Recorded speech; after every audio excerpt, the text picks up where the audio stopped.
In May of 2001, the previous Pope, John Paul II, had a visit to Greece, and he was met by protesters that represented a certain constituency in Greek society that I loosely would call clerical nationalist or even xenophobic elements in Greek society. Now, to understand the vehemence or the thinking that informed these protests, one has to understand certain things about the psychology, or at least attempt to understand certain things about the psychology of the various peoples of Southeastern Europe. And one of the best tools to use, in my opinion, to understand that is the idea of ethnic truth. Now, ethnic identities and ethnic mythologies and histories are far more all-encompassing in Southeastern Europe than they are anywhere else. People have an almost mystical identification with their various ethnicities.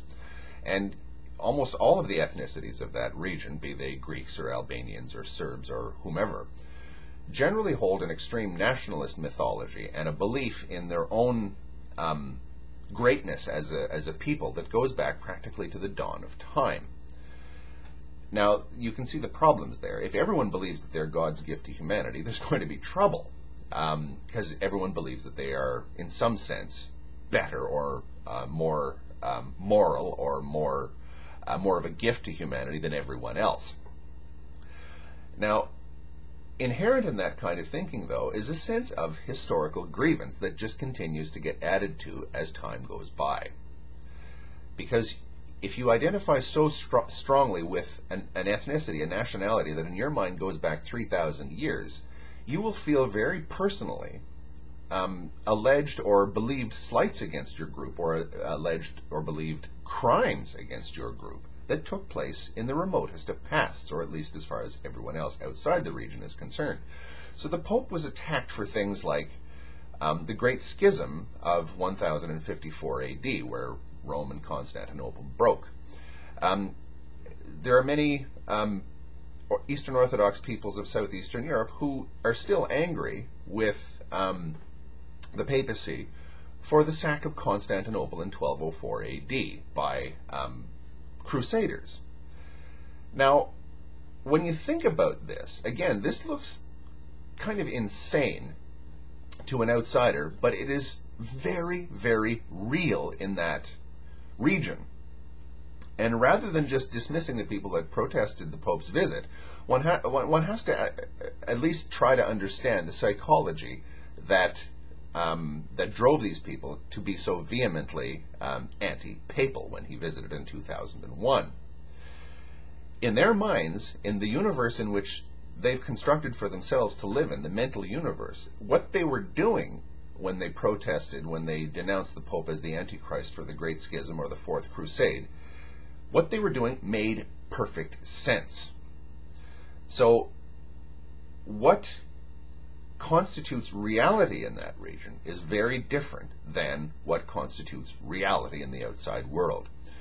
Attacking the head of the Roman Catholic Church, as seen by Catholics, say, in the Philippines or in Paraguay, because of the Fourth Crusade, would be simply beyond comprehension. They wouldn't understand why the head of their church was being protested, was being attacked in this way for something that they hadn't even heard of. It simply would not make sense, but it makes perfect sense to the Greek people in Southeastern Europe who were protesting his visit.